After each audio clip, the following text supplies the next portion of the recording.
Magandang araw po, si Yaring Platero po. Ito na po yung iba sa ating iba nating mga finished product mula doon sa tinunaw nating 500 grams na fine gold.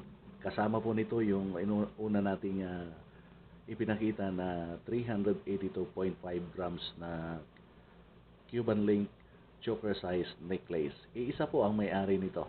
Lahat po ito. Yan po.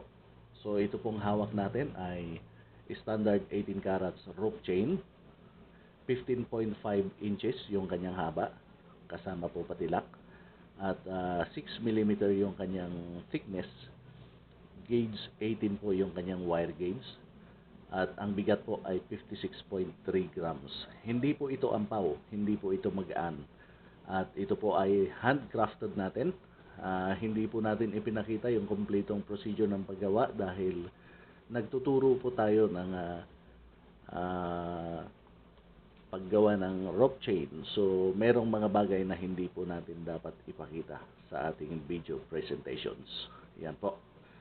So, para po doon sa mga gustong umorder ng mas mahaba, ang price po natin ay depende po doon sa total weight ng ating ipapagawang rope chain necklace.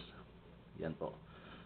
So, for our foreign customers who want to order for who wish to order for longer size, the price depends with the total weight of our jewelry. And for our foreign students who want to learn the techniques of making a rope chain, handcrafted rope chain, the details is already indicated in the description below our video.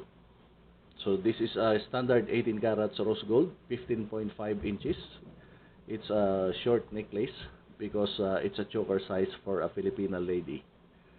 And 6 mm thickness. The wire gauge is gauge 18, and the weight is 56.3 grams. So my lock is a box lock.